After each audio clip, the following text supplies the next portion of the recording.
예쁜 성령처럼 밤새워 돌보시네. 오 귀중한 나의 주님, 주님만을 만족하네. 사랑의 약속 내게 누리기에 날마다 행복하네.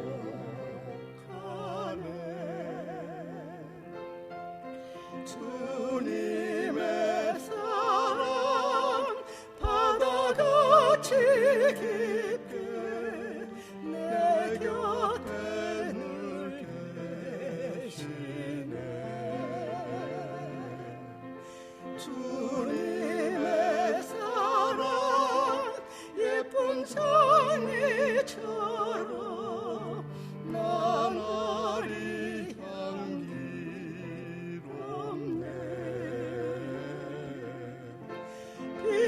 비둘기와 같은 평화 난 전을 위해 있네. 주와 맺어진 놀라운 나의 삶, 주 사랑 때문이네.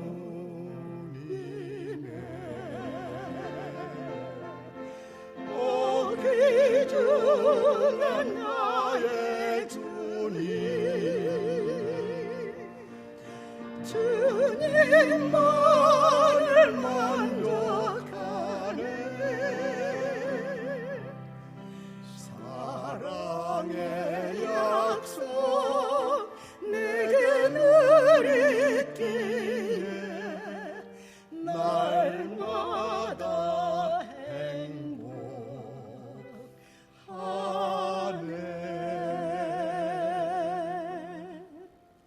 감사합니다. 네, 감사합니다. 착석해 주십시오. 네, 저는 이와 같은 귀한 모임에 이렇게 오게 될 때 생각해지는 게 있습니다. 첫째로 하나님께서 어떤 은혜를 우리에게 베풀어 주셨나 하는 그 은혜를 생각하게 됩니다. 그리고 또 하나님께서 어떤 축복을 내려주셨나, 찬송에 있는 말대로 너의 축복을 헤아려 봐라 한 말씀대로 헤아려 보게 됩니다. 그러는 중에 하나님께서 참 청년 시절에 죄인 되었던 저를 만나 주시고 정말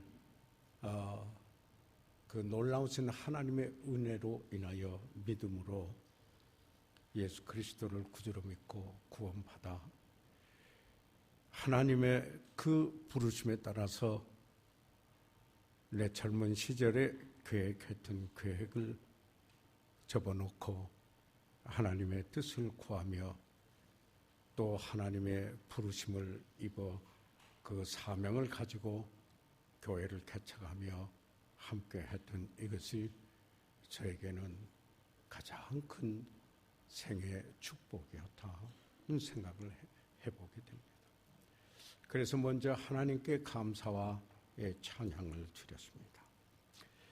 그러면서 제가 축복을 여기에 헤아려 보는 것은 이제 교회는 우리가 건물도 필요하고 교육관도 필요하고 땅도 필요하지만은 그러나 예수 그리스도를 구주로 믿고 구원받은 귀한 그들이 하나님의 목적을 위하여 모인 것이 교회인데 바로 이런 교회를 이루는 한 일원이 되시고 그리고 그 교회 기둥과 같고 그러면서 함께 격려하고 서주시는 여러 우리 집사님들 그리고 자매님들을 생각하며 저는 오늘도 그 이름을 하나님 앞에 대면서 하나님께 감사를 드렸습니다. 이 귀한 분들을 하나님께서 우리 교회에 주시고 그리고 오늘의 우리 교회가 있기까지 여기에 이 귀한 분들이 함께 하셨기 때문에 우리 교회가 있었구나. 이렇게 생각을 하면서 하나님께 감사드리고 그리고 또한 우리 귀한 우리 집사님들, 우리 집사친교회 회장 되시는 이초롱 집사님을 비롯해서 우리 모두 섬기시는 귀한 집사님들 또 귀한 섬김과 세움을 통하여서 수고하시고 일하시는 많은 자매님들을 하나님 앞에 감사드리곤 했습니다. 그 외에도 하나님이 베풀어 주신 그 축복을 헤아리려면은 수없이 시간을 보내면서 아마 헤아릴 수 있을 것이라는 생각이 듭니다. 그런 가운데서도 생애 여정에 그 어려움이 없었다라고 이렇게 말할 수는 없습니다.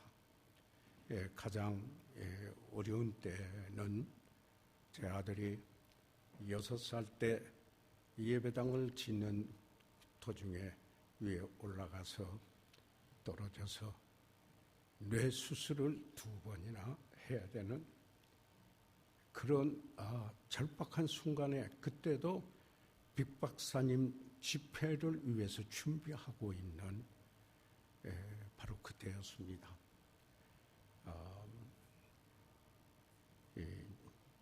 75년도였는데 그때도 그러한 그 골짜기를 지날 때에도 저희 교회 집사님들 사랑하는 성도들이 함께 해주셔서 사랑을 베풀어 주시고 기도해 주셔서 그 골짜기를 지나오면서 오히려 하나님께 감사와 찬양을 드리지 않을 수가 없었습니다. 그뿐만 아니라 저희 어머니께서 고혈압으로 쓰러지셔서 1969년으로 여겨집니다. 33년 동안을 휠체어에 타시고 교회를 출석하시며 아들을 지극히 사랑해 주신 저희 어머니셨는데 그런 때도 우리 사랑하는 성도들께서 기도해 주시고 그리고 함께 해 주셨기 때문에 이제 55년이라는 세월을 여기까지 올 수 있었구나. 제가 생각을 해보았습니다. 생각하면은 감사한다고 그랬습니다. 그래서 저는 오늘 사랑하는 집사님 4분들 이렇게 모시고 참 격려의 말씀을 좀 드리고자 하는 이 시간을 주셨는데 제 마음은 감사로 벅차고 있는 것입니다. 그 외에도 제 아내가 신장 이식 수술을 받게 됐을 때 아들이 기도하고 우리 집사님 4분들이 희생적으로 드려서 기도해 주시고 사랑에 뒷받침해 주셨기 때문에 지금 그래도 그 모습에 건강한 모습으로 함께하며 우리가 결혼하고 벌써 48년이라는 세월을 지나는 복된 삶을 누릴 수 있었던 것을 생각을 하면서 우리 집사님들 4분이 우리 성도들이 기도해 주시고 사랑해 주시고 축복해 주셨다. 것을 생각하며 어찌 감사의 말씀을 드리지 않을 수 있겠습니까? 그뿐만 아니라 작년에 선교 여행을 하고 돌아왔을 때 제가 깜짝 제 아내나 저나 놀란 것은 공항에서 차를 타고 우리 집사람에게 누구 차를 이렇게 보내셨나 이렇게 생각을 했다고 그럽니다. 그런데 그때 이 모임에서 사랑하는 집사님들 그 네 분의 그 가정을 통해서 엄청난 사랑과 희생을 통해서 타고 다닐 수 있는 귀중한 승용차를 이렇게 갖게 된 이 사실로 인해서 하나님께 영광과 존귀를 돌려드리고 그리고 사랑하는 집사님 네 분에게 진심으로 고마운 마음이 저에게 스며 있음을 나누어 드리고 싶었습니다. 기쁠 때나 슬플 때나 외적인 큰 축복이 넘치는 때나 그리고 어떤 궤곡을 지나는 때나 변함없이 그늘을 주는 나무가 되어주시고 사랑하는 형제들이 되어주시고 자매가 되어주시고 그리고 친구가 되어주시고 주님이 우리에게 맡겨주신 그 일을 위하여서 동역자가 되어주신 우리 사랑하는 우리 집사님 네 분 감사의 말씀을 드립니다. 사실 저희들 이제 내년에 지구촌 친교회를 저희 교회가 초청교회가 돼서 개최하게 됐습니다. 저는 하나님의 뜻 가운데서 이런 기회를 주셨고 또 이 일을 시작을 하면서 먼저 우리 집사님들로부터 격려를 받았기 때문에 가능했습니다. 그러면서 이런 생각을 해봤습니다. 이 히브리서 10장 24절에 있는 말씀을 보니까 서로 돌아보아 사랑과 선행을 격려하며 그리스도인의 모임의 그 성격은 격려하는 것이다. 이번에 우리 집사친교회 회장 되시는 우리 철흥 집사님께서 저에게 목사님 격려사를 잠깐 해주시죠. 그러셨습니다. 이 격려를 받으면은 영향력 있는 지도자가 될 수 있다고 그럽니다. 그리고 어떤 일을 하든지 어려움이나 시련이 있어도 그것을 견딜 수 있는 능력이 배가 된다고 합니다.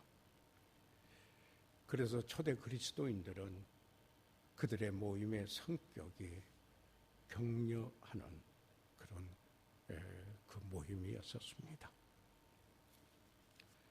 하나님도 위로의 하나님, 그 말은 다른 말로 말하면 격려의 하나님이라고 번역할 수 있습니다.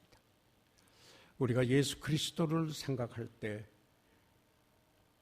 대언자, 우리를 위하여 대언자라고 어드보케이트라고 했는데 그 원어로 보면 파라크레토스, 똑같이 보혜사 성령, 옆에 함께 계시는 그분, 그리고 우리를 위해서 변호해 주시는 변호사, 이렇게 말할 수가 있겠습니다. 그리고 보혜사 성령, 항상 옆에 있어서 우리에게 힘을 주시고 격려해 주시는 그분이시다. 삼위일체 하나님이 이와 같이 격려의 하나님이시다. 그 하나님과 함께 동행하며 하나님의 뜻을 구하며 나갈 때 격려를 받지 않을 수 없고 그 하나님을 사랑하고 그 뜻대로 삶을 살기 원하는 그분들이 서로 간에 격려하면서 믿음의 생활을 이어가게 하는구나 하는 생각을 해보게 되고 감사의 마음이 있는 것입니다. 늘 성경 공부 때도 말씀을 드렸습니다마는 격려에는 세 가지 요소가 있습니다.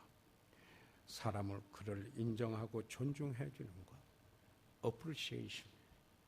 사실 무사람에 대하여 공경하라 성경에 그랬거든요.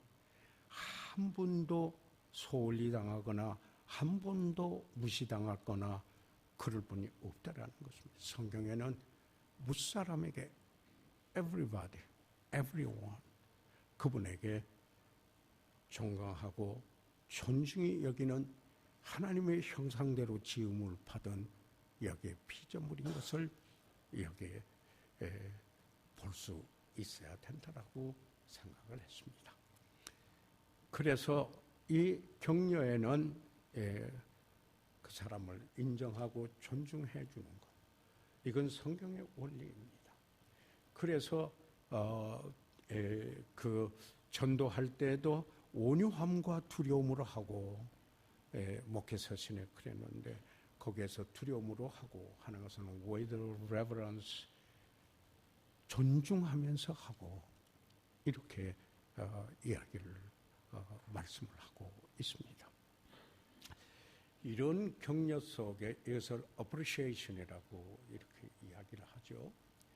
그런데 이런 격려는 또 하나 affirmation, 그 사람을 지지해주고 그 사람을 칭찬해 주는 것, 바로 이것을 두 번째로 포함하고 있는 것이며, 세 번째로 여기에 하는 것은 할 수 있는 만큼 그런 경우에 필요에 대한 도움을 줄 때 이게 큰 힘이 되고, 그래서 어떤 상황에 있었을 때 배나 견딜 수 있는 힘을 얻게 되고, 초대 그리스도인들은 그 핍박 속에서도 그들의 믿음을 지키면서 지금까지 그 복음을 전수해 올 수 있었던 것은 이처럼 삼위일체 하나님이 격려하신 하나님이신과 같이,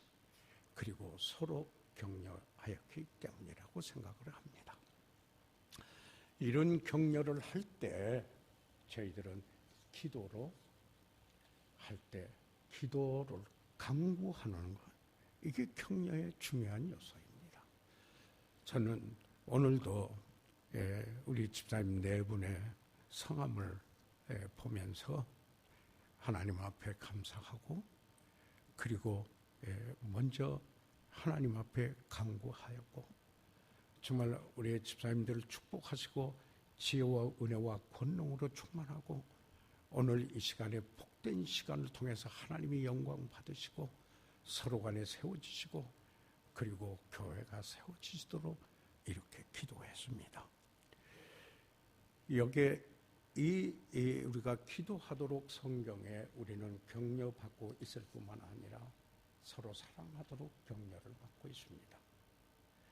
우리가 보이지 않는 하나님을 사랑한다고 말할 수 있는 것은 서로 사랑할 때, 형제를 사랑할 때, 바로 그때이라고 하는 것입니다. 우리 집사님들 네 분께서 여러 가지 역경과 환경과 그런 속에서도 정말 그 삶을 주님 중심으로 두시고, 그리고 사랑하고자 하는 거룩한 소원을 가지고 헌신하며 그 사역을 사랑하는 이 모습이 저에게는, 목회자에게는 엄청난 격려가 됐다라는 말씀입니다. 사랑하는 여러분이 모이시기에 힘쓰시고 하나님께 진정으로 예배드리고, 그리고 하나님의 말씀에 대한 관심을 가지시고 가장 기본적인 가치관을 공유하고 있다고 하신 말씀대로, 방금 이철웅 집사님 말씀대로 성경적 가치관 위에 우리들의 삶을 세우면서 하나님의 말씀을 사모하고 그 말씀 그리스도의 은혜와 저를 아는 지식에서 자라가기 원하는 이 모습이 얼마나 서로 간에 격려가 되는지 이루 말할 수가 없습니다. 그뿐만 아니라 이제 잃어버린 영혼을 주께 인도하기 위하여서 어떻게든지 내가 어떻게 하면은 그 영혼에게 영향을 주고 감동을 주어서 인도할 수 있을 것인가. 이렇게 서로 잃어버린 영혼을 인도하는 일에 이 격려의 모임, 바로 이럴 때 우리가 배나 힘을 얻고 더 전도할 수 있고 우리가 지향하고는 있는 세계 선교를 보다 더 잘 할 수 있으리라고 생각해집니다. 사랑하는 집사님 네 분들의 변함없고 끊임없는 섬김의 삶이 사역하는 저에게 엄청난 격려가 됐습니다. 저는 오늘 격려사를 가름하는 이 시간에 오히려 얼마나 우리 집사님 네 분들이 저에게 격려를 해 주셨는가 하는 사실을 나누어 드리고 싶었고, 그리고 감사의 말씀을 드리며 성경에 있는 말씀대로 우리가 선을 행하되 낙심하지 말지니 피곤하지 아니하면 때가 이르매 거두리라는 말씀, 예수님께서 형제 사랑하기를 계속하고 히브리서에 그렇게 말씀하시고 예수님께서 제자들에게 자기 백성을 사랑하시되 끝까지 사랑하셨다. 우리가 이런 사랑으로 교회를 세워가면은 이 어려운 때이지만은 참으로 주님을 영화롭게 하며 주의 뜻을 이루는 우리의 교회가 되리라고 저는 생각을 합니다. 오늘 사랑하는 집사님 네 분들의 이 복된 모임에 하나님이 축복해 주시기를 주의 이름으로 축복합니다. 감사 말씀 드립니다. 이상 경영사를 마치겠습니다.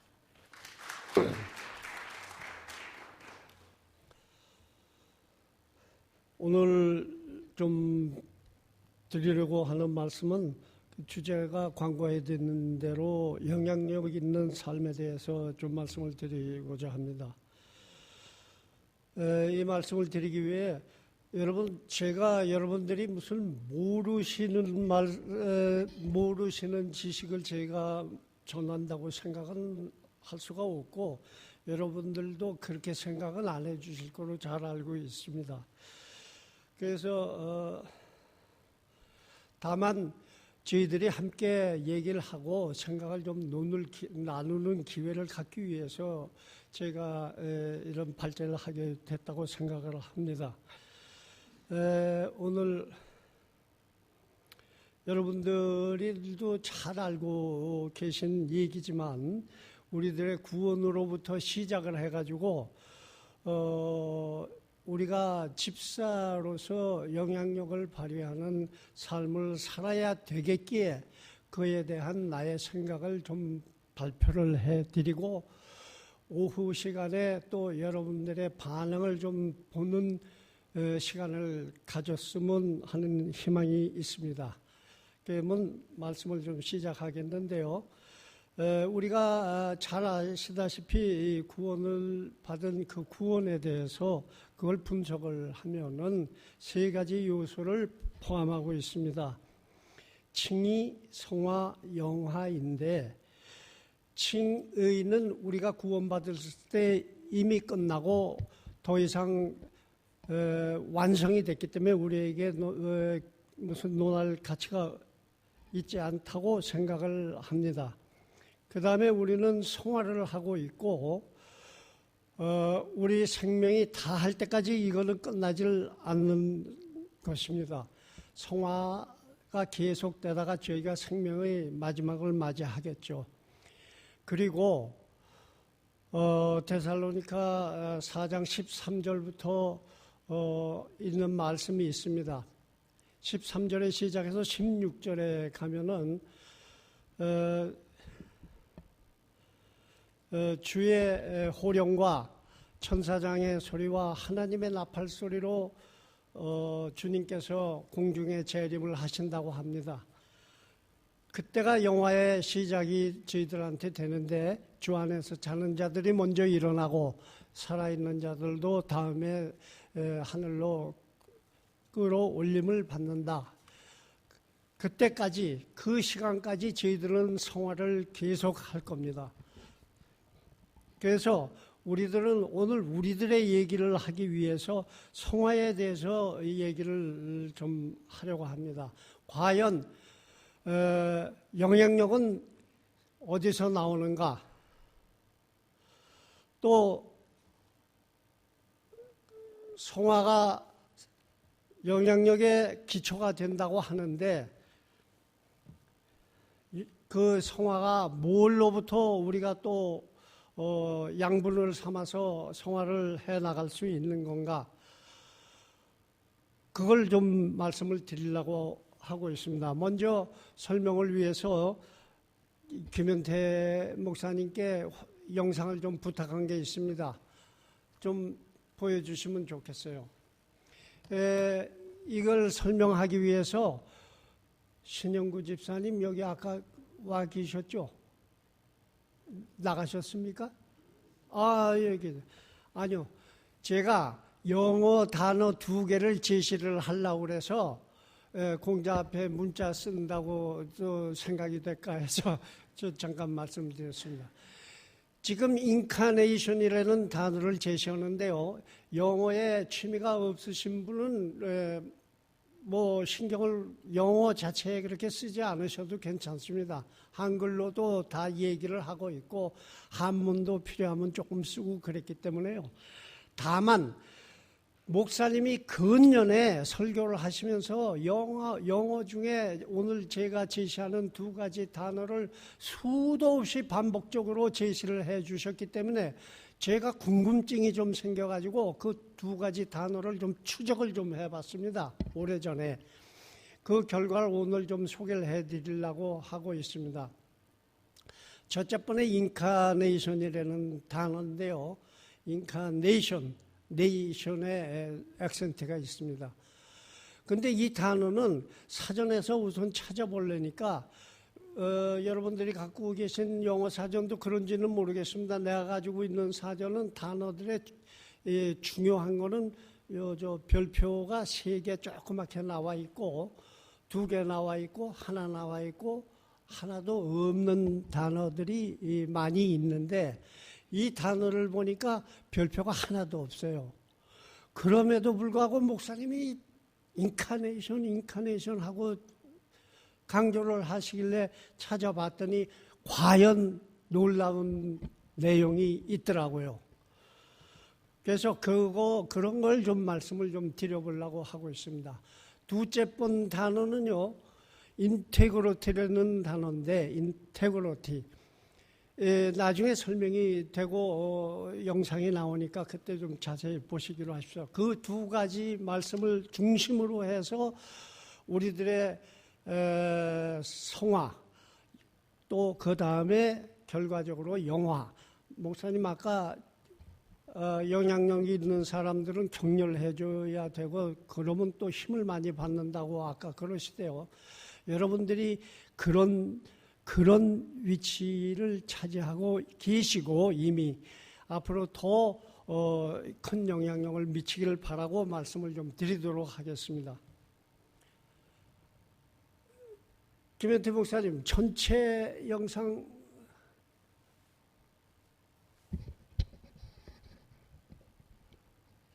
근데 이 단어가 묘하다고 알아볼수록 묘하다고 느낀 것이요. 예수님도 이 단어를 쓰시게 돼 있고 우리들도 쓰게 돼 있고 성화를 위해서는 절대적으로 필요한 단어인데 이 단어가 참 묘하다고 생각을 하고 조금 놀랐어요. 이 단어가 우선 인카네이션인데 이 정관사 TH 더를 넣고 더 인카네이션의 첫 번째 글자를 대문자로 표기를 하면 김현태 목사님이 작성을 해주시면서 더자도 대문자로 썼는데 사실은 그거는 소문자로 돼 있어요. 더 인카네이션에서 대문자로 인카네이션을 시작하게 되면 예수님의 성육신을 나타내요. 예수님의 성육신.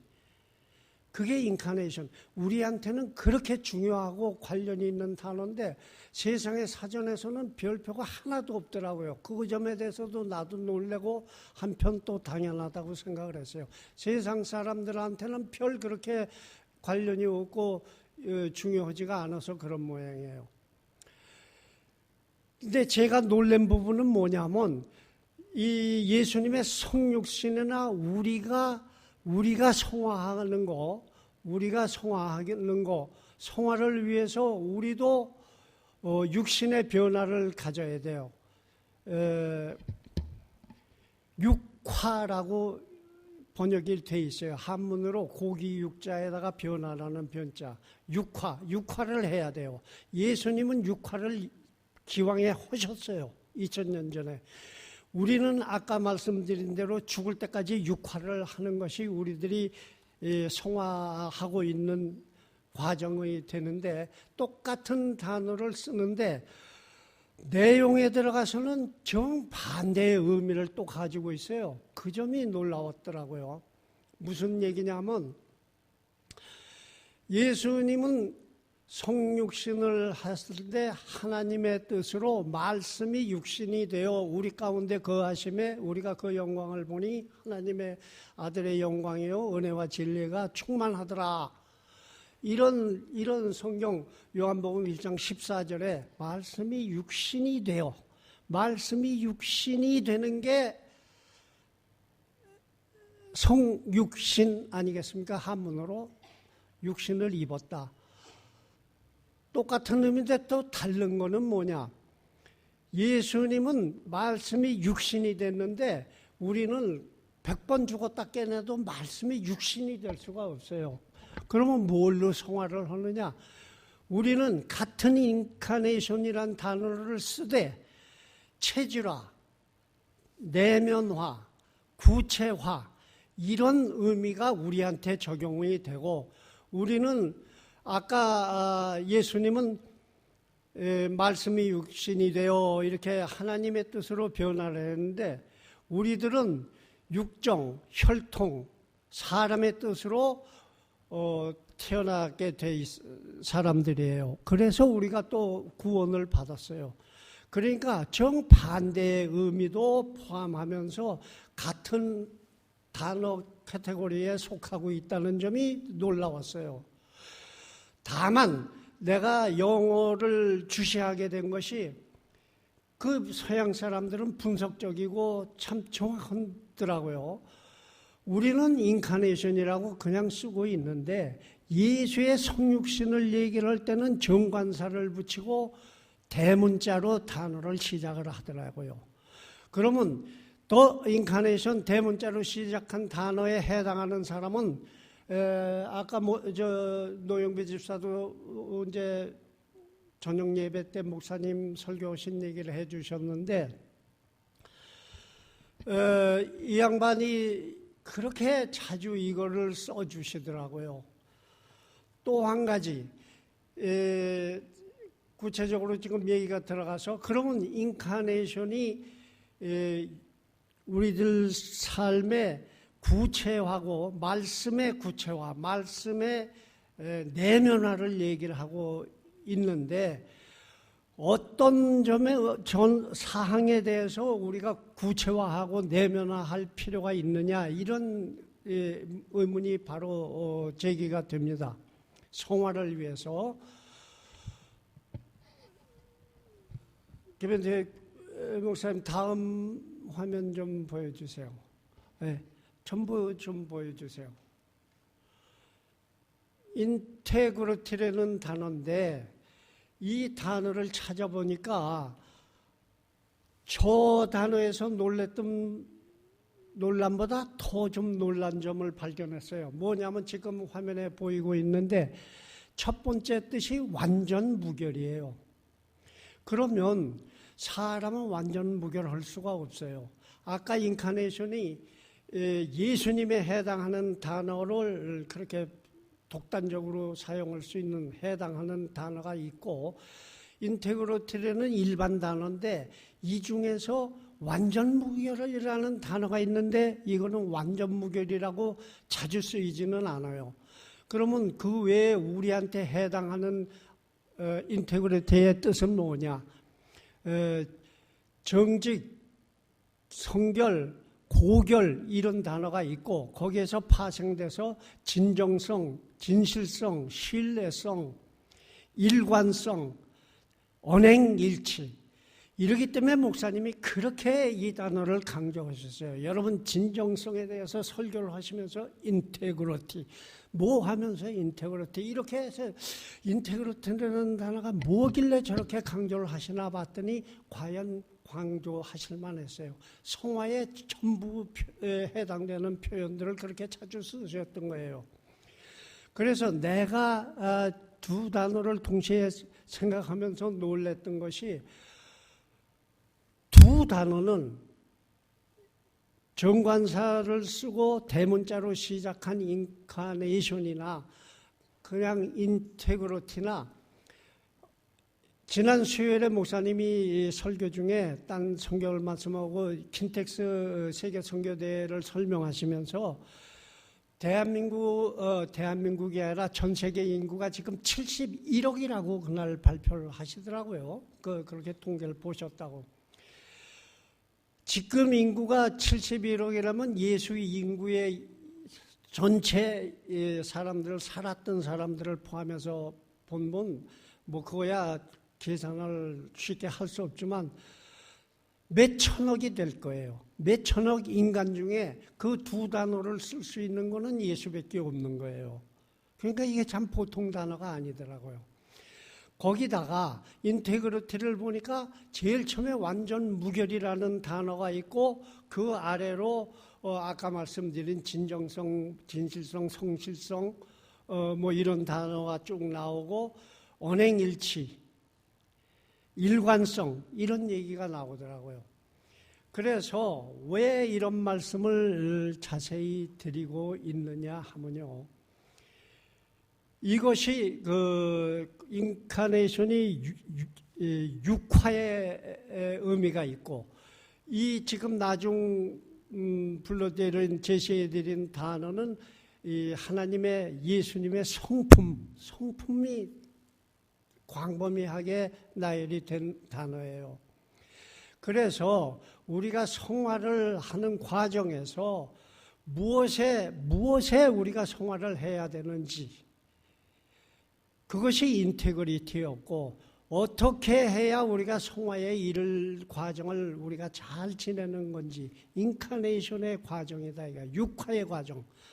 쉽게 얘기하면 성실성, 진실성, 진정성, 언행일치, 일관성 이런 걸 이루어 나가는 게 우리가 성화의 길을 가는 거다 이거예요. 어떻게 가요? 체질화하고 내면화하고 예수님은 그거를 그 자체를 말씀이 육신이 돼버렸기 때문에 체질화, 내면화 이런 과정이 없어요. 그걸 왜 자세히 말씀을 드리냐 하면 우리가 성화를 하기 위해서 그 본질을 근본적으로 좀 명확하게 우리가 인식함으로써 우리가 성화를 하는데 도움이 될 수 있다고 생각을 했습니다.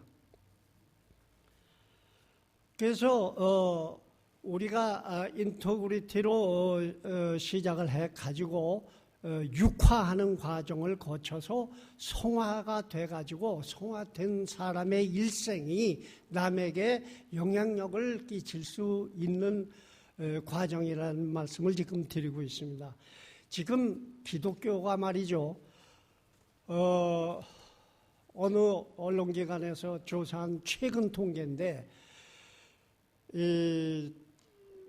소위 세상에서 말하는 종교 지도자들 신뢰도를 조사한 통계가 나왔더군요. 여러분들도 정보에 접하시고 또 그렇게 알고 계실 거로 생각을 해요. 캐톨릭의 신부가 51.8%를 지지를 받았어요. 신뢰를 받았어요. 이 불교의 스님들이 32%의 지지를 받았어요. 기독교 목사들은 얼마나 받으셨는지 짐작이 가세요? 17.2%를 받았어요. 그렇게 지금 신뢰를 잃고 있어요. 기독교인들이. 그도 그럴 것이, 저는 작년 우리들 이 모임에서도 우리들의 기독교 현황을 좀 소개해드린 적이 있어요. 이건 명예훼손에 해당될 문제가 아니라 또다시 한번 잠깐 얘기를 하겠는데요. 세계적인 교회가 규모로 보면 또 신자로 모이면은 세계적인 교회가 우리나라에 다 있다시피 해요. 아마 랭킹 1, 2, 3, 4, 5등 정도까지는 거의 기록을 갖고 있을 거예요. 여러분 잘 아시는 압구정동의 사랑의 교회, 여의도의 순복음교회, 그 다음에 용산의 삼일교회, 명일동의 명성교회, 또 저짝의 금남교회, 거기 목사님들 오 목사님, 조 목사님, 김 목사님, 서 목사님 거기 다 계신데요. 이분들 이 언행일치에서 아까 우리 지적했던 인테그리티에서 빵점들이에요. 빵점들. 전부 지금 전부 5군데, 6군데 전부 형사사건에 계류되어 있거나 이미 1심 판결 받은 분들이 한 반쯤 돼요. 이런 현실이에요. 이거보다 최근에는 한술 더 떴는데요. 여러분 알고 계신 정보일이라고 생각을 해요. 서울 근교에 황 목사님이 계시고 박 목사님이 한 동네에서 사역을 하고 계셨어요. 황 목사님이 60대고 박 목사님이 50대인데 이 교권 관계로 이 투표하고 선거하고 이런 과정에서 아주 가까웠던 두 분이고 선후배였는데 이분들이 칼부림이 며칠 전에 났어요. 이 나이 많이 드신 황 목사님이 후배 박 목사님을 그것도 교회로 찾아갔어요. 교회를 찾아가면서 큰 칼을, 날카로운 칼을 차고 가셔가지고 찔렀어요. 찌르고 싸움이 났는데 이 젊은 이제 나중에 황 목사의 말인데 젊은 목사한테 칼을 뺏겨갖고 자기도 찔렸다 이거예요. 찌르고 찔렸다고. 그리고 물론 찔린 박 목사는 자기는 찔리기만 했다고 그랬는데 한 사람이 찔렸는지 두 사람이 찔렸다는 얘기가 중요한 것이 아니라 이렇게 신뢰성이 떨어지고 있는 현실이다 이거죠. 왜 이런 말씀을 드리냐면 우리는 그 성실성, 일관성, 진실성에 우리가 좀 심각하게 다시 우리의 위치에서 좀 생각을 하고 우리가 성서 침례교회가 또 성도들의 입장에서 우리가 세상에 그렇게 영향을 미칠 위치에 있지는 않다고 생각을 해요.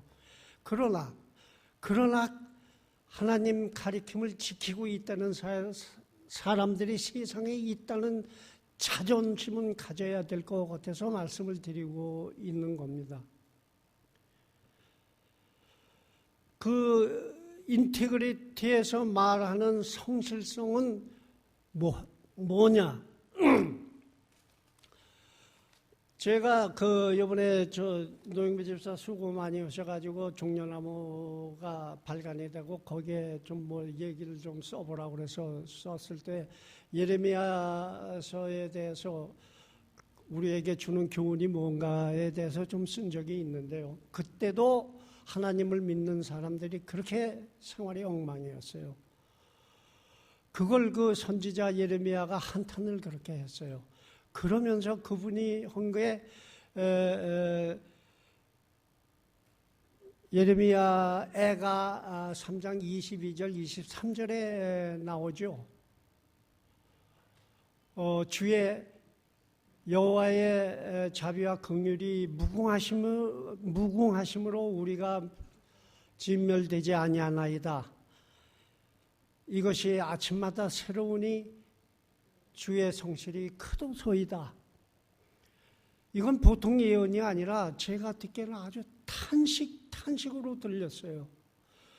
그 세대도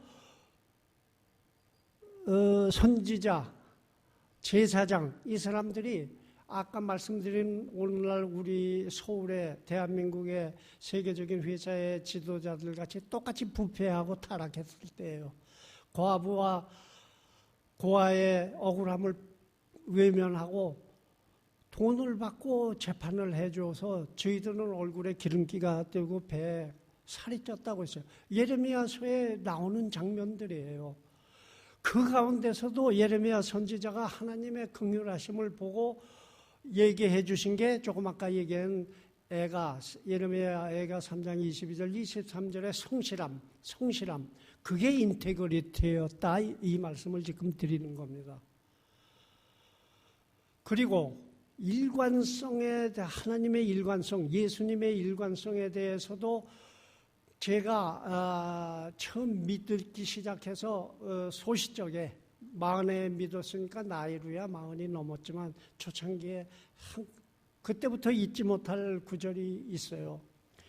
일관성에 대해서 말씀이 나오면은 이 구절을 말씀을 드리지 않을 수가 없어요. 요한 1서 1장 9절 말씀인데요. 우리가 우리 죄를 자백하면 저는 미쁘시고 의로우사 우리 죄를 사하여 주시고 모든 불의에서 우리를 깨끗하게 할 것입니다. 이런 말씀인데 이게 인테그리티에서 일관성이라는 단어가 나오면 바로 이 구절이 생각이 나요. 직결되어 있어요. 거기에 저는 미쁘시고 의로우사 이렇게 해서 미쁘시다는 단어가 나왔는데 이걸 일관성의 대명사로 저는 알고 있어요. 변함이 없으시다 이거죠. 미쁘시다는 말이 아마 우리나라 옛말 순수 우리나라 말인 것 같은데 미쁘시고 의로우사 변하지가 않는 말을 이랬다 저랬다 안 하신다 이거죠. 사람들이 보통 조삼모사를 잘한다고 그래요. 신용 없는 사람을. 예수는 조삼모삼이에요. 변하지 않는 걸 얘기를 하세요. 일관성을 얘기하죠. 인테그리티의 일관성은 중요해요. 아까 언행일치, 목사님은 같은 인테그리티를 이 자리에서 우리들에게 설교를 하시는데 가장 제가 느끼게요. 힘이 들어가실 적에는 언행일치 때 힘이 들어 하시더라고요. 언행일치를 해야 사람이 영향력을 미칠 수 있다고 인테그리티 그 한마디를 꼭 넣으시더라고요. 그래서 이런 현상에서 이제 좀 결론적으로 들어가면서 얘기를 드리겠는데요. 인테그리티에 대해서 우리가 정확하게 좀 파악을 하고 이 인테그리티를 우리 몸에 우리 옛말에 우리들도 어렸을 때부터 듣지만 야, 너 이런 좋은 그 배움은 네 피와 살이 돼야 된다. 피와 살이 돼야 된다. 할아버지 할머니한테 귀따갑게 들었어요. 요새는 그렇게 흔히들 안 하는 얘기 같은데 피와 살이 돼야 된다. 이런 가리킴은 네 일생에 네 몸에 피와 살이 돼야 된다. 이런 얘기가 그것이 아까 얘기한 육화 인카네이션이었어요. 지금 듣고 보니까. 그 인테그리티 말씀드린 그 여러 사항들이 우리 몸에서 육화가 돼야 된다 이거죠. 육화. 이게 육화를 그러면 어떻게 해야 육화가 되느냐 이런 질문이 따라 나와요. 이것에 대한 목사님의 설교는 의식화였었어요. 의식화. 들으시면 목사님한테 들으셨던 설교들 많이 생각이 나실 거예요. 사람은 생각이 행동을 낳고 행동이 습관을 낳고 습관이 인격을 형성하게 된다. 그것이 의식화다. 의식화로서 육화를 이루어 나가라 이거예요. 뭐를? 아까 인테그리티를. 여러 가지 예수의 성품이었어요. 예수의 성품을 우리가 받아들이고 의식화해서 우리 자신의 체질화. 이렇게 해서 우리가 성장해 나가는 것이 아까 말한 우리의 구원, 칭의, 성화, 영화 중에 우리들 지금 우리들 삶은 성화에 해당을 하는데 이거를 잘 육화하는 사람이 성숙하게 되고 성숙하는 사람이어만 다른 사람한테 영향을 미칠 수 있다 이런 얘기예요. 그 말씀을 오늘 드렸어요. 뭐 여러분들한테 새로운 얘기라고 생각은 안 합니다. 영향력은 곧 지도력이다 이런 말씀도 해주셨어요. 10월 15일 날짜 설교에 아마 있는 거로 그 교환을 보면 나오던데 남한테 그러면 영향력, 지도력을 어떻게 믿길 거냐? 세상의 지도력은 지배를 목적으로 하고 다스림을 뜻해요. 그런데 우리들 예수의 제자 기독교인들의 지도력은 다스림, 지배 이런 의미하고는 상당히 거리가 있어요. 섬김의 지도력이에요.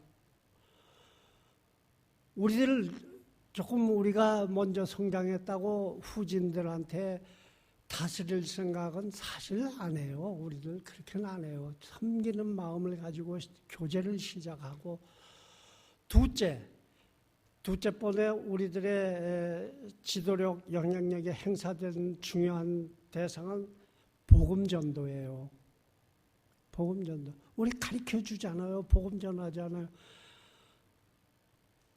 저기 앉아 계신 김성자 모친님 열심히 하시고 또 여러분들이 도와주시고 하는데 그 두 가지를 우리가 해나간다. 이게 영향력을 우리가 구비해가지고 옛날에요. 저희들 요새 그런 세상이 없어요. 우리들 어렸을 적에는요. 나 이런 사람입니다. 나 이런 사람이에요. 오나가나 그런 경우를 많이 당했어요. 임창열 집사님도 잘 아실 거예요.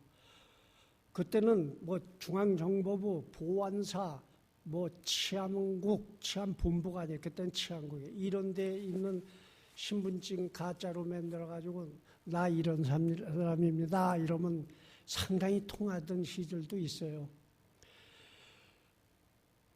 나 이런 사람이다 하는 사람은 영향력 없는 사람의 진정한 의미에서 우리가 성화를 해서 우리 인격이 변화하고 우리가 그 영향력을 발산을 해야 우리가 신뢰받는 사람이 되는 거지 우리 자신이 이거 선전해가지고는 사실은 영향력이 마이너스로 작용할 경우가 많이 있다고 생각을 합니다. 그래서 지금 집사님들이 우리 같이 모였지 않습니까? 또 성화는 우리들의 당면 과제 아닙니까? 그래서 이 성화에 이르고 영향력을 구비하는 과정에 대해서 좀 말씀을 드렸습니다. 제가 고등학교 시절이니까 지금부터 한 60년 정도 전 얘기인데요. 미국 교포 중에 김은국 씨라는 소설가가 있으셨어요. 당시에 순교자라는 소설을 들여서 세계적으로 히트를 했어요. 그야말로 다 몇십 개 나라가 번역해 본 건 아닌데 우리나라에서는 그분이 우리나라뿐이 미국의 6.25 직후에 이민을 가셔서 그분이 소설을 냈기 때문에 우리나라에서는 상당히 센세이션한 일이 있었어요. 그 소설이 무슨 소설이냐면 10분의 목사가 계셨는데 6.25 전쟁이 났어요. 실제로 6.25가 6월 25일 날 개성에서부터 대포 소리가 나고 사흘, 나흘째가 되니까 우리 집이 보문동이었는데 미아리 고개를 보면 고개 정상이 보였었어요. 지금은 이걸 어떻게 넓게 얕게 이렇게 했는지 차들이 그냥 수십 대 수백 대 하루에 뭐 수천 대가 왔다 갔다 할 정도가 됐는데 그때는 정말 까마득했었어요. 거기 사흘 만에 인민군들이 넘어왔는데 그 사람들이 와가지고 목사님들 많이 잡아갔어요. 많이 사형도 시켰어요. 사형이래야 뭐 재판도 없이 죽여버리면 그만이었으니까. 그때 소설을 쓰셨는데 10분의 목사님이 잡혀가셨어요. 그런데 그 중에 9분은 무사히 석방을 받았어요. 그랬다가 다시 9분이 잡혀 들어가고 한 분이 석방을 당했어요. 9분은 사형을 당했어요. 그래가지고 이 목사님이 그 출고 후의 생활이 참 죽으니만도 못한 고난의 길이었어요. 세상에서 전부 손가락질하고 배신자, 지 목숨을 살아나 10분의 목사님이 인민군한테 잡혀갔는데 한 사람만 풀려나와갖고 그 사람은 평생 손가락질을 받았어요. 그러고 살았어요. 그런데 진실은 뭐였느냐? 인민군 장교가 취조를 하는데 예수님 사진을 네 발로 깔아 뭉개고 너 이제 다시는 예수 믿지 않는다고 고백을 하면 너 풀어주겠다. 그랬더니 9분이 허려는 대로 했어요. 그게 살아날 줄 알았더니 인민군이 어떤 생각에서 그랬는지는 모르는데 그 9분을 사형을 시켜버렸어요. 끝까지 죽어도 좋다고 하고 배신을 안 한 한 사람은 살려줘 버렸어요. 그래가지고 이분이 석방이 돼갖고 나와서 사는데 세상에서는 10사람의 목사님은 믿음을 지키고 고문을 받다가 처형을 당했고 저 배신자는 예수님을 배신하고 인민군한테 순응을 했기 때문에 살아나왔다는 오해를 받으면서 평생을 보내다가 돌아가시는 장면, 그게 소설에 나왔어요. 믿음을 지킨 사람, 그 살아남은 사람, 그 사람이 정말 크리스찬의 정체성을 지킨 사람이에요. 비슷한 예가 오스트리아 비엔나의 AD 140년대 사람인데 목사님 설교에 잠깐 나왔던 사람이에요. 쌍투스라고. 근데 그 사람이 인상이 깊게 배긴 게 그 사람이 그 당시에 오스트리아 비엔나의 쌍투스 집사였대요. 집사. 그래서 귀가 좀 반짝했어요. 이 사람도 로마 교황청에 핍박을 받고 고문을 받고 너 믿지 않는다고 발표만 하면 너 풀어주겠다니까 이 사람이 일체 거부를 했어요.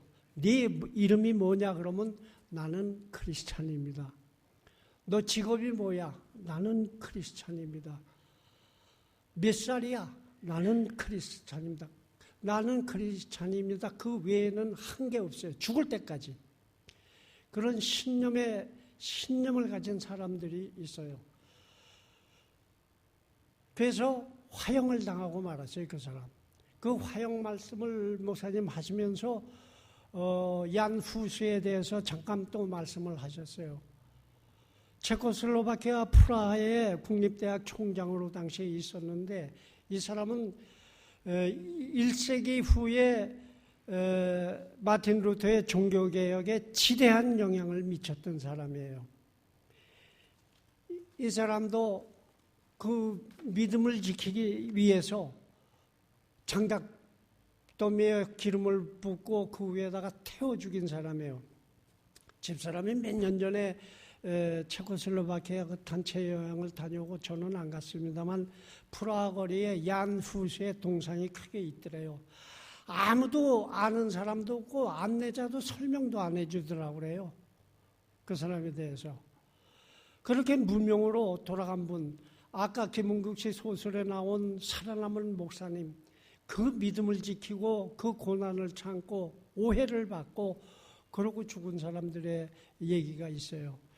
왜 이런 말씀을 우리하고 연관드려서 하냐 하면은 우리가 의식화하는 과정에 우리는 정체성을 확립할 필요가 있다고 생각을 해요.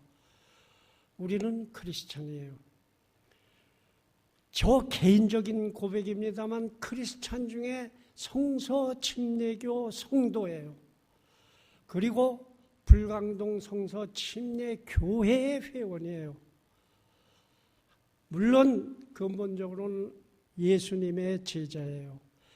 이 세 가지가 내가 느끼고 내가 간증을 합니다만 나의 인생의 전부 같아요.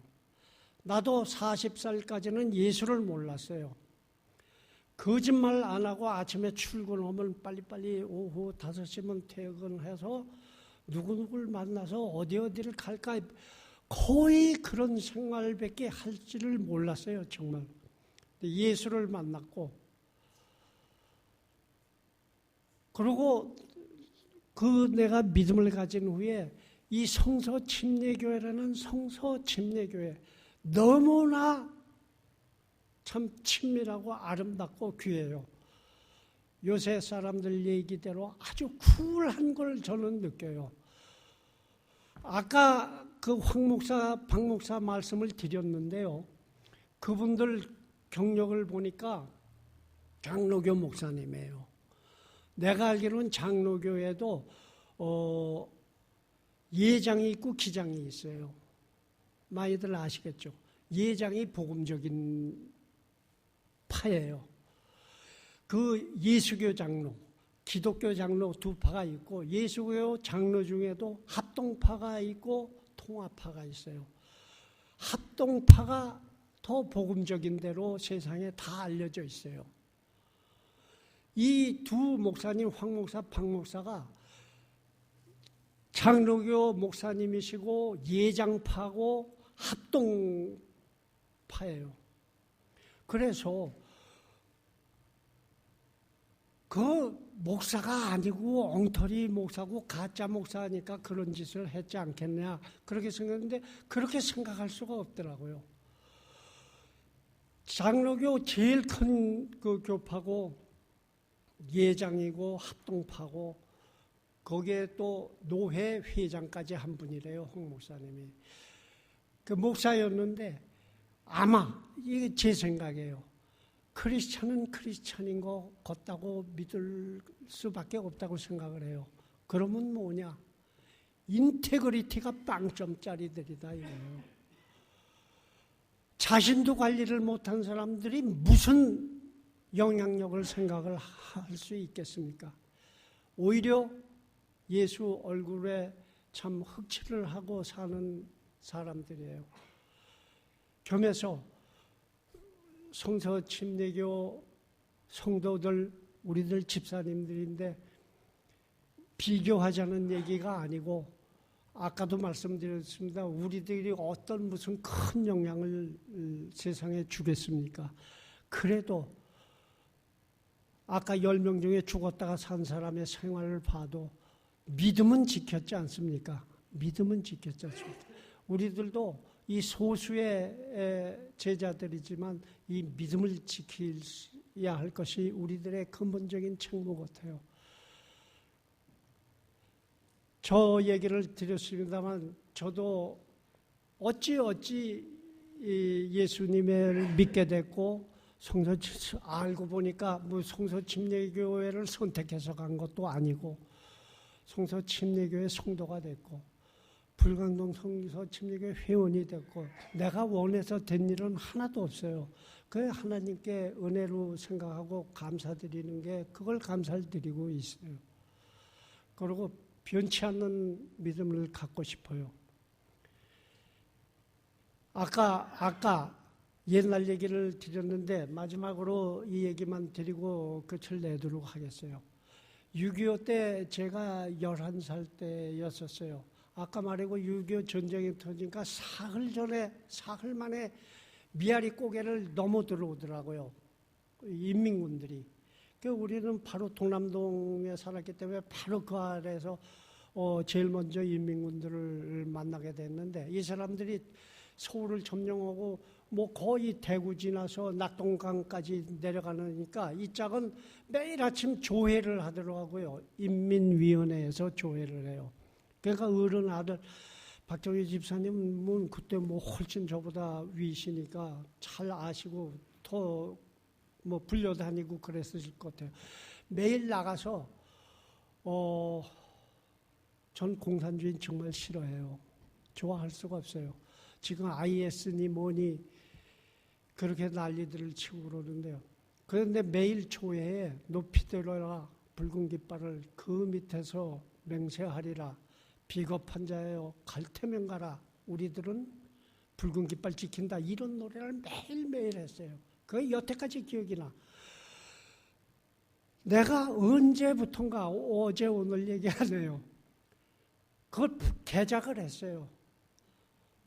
높이 들어라 예수 깃발을 그 밑에서 맹세하리라 비겁한 자여 갈 테면 가라 우리들은 예수 깃발 지킨다.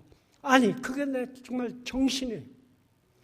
그리고 예수 같이 잘 믿다가 이상한 길로 가는 사람 보면 난 나쁜 사람이라는 생각이 안 나요. 비겁한 사람으로 인식이 돼요. 그 이북 사람들은 그 인성을 잘 자극을 줘요. 아주 원색적인 표현으로 비겁한 자여 갈래면 가라.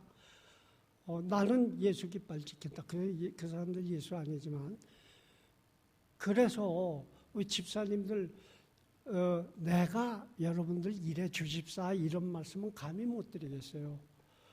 그래서 제 얘기를 좀 개인적인 얘기까지 드렸습니다.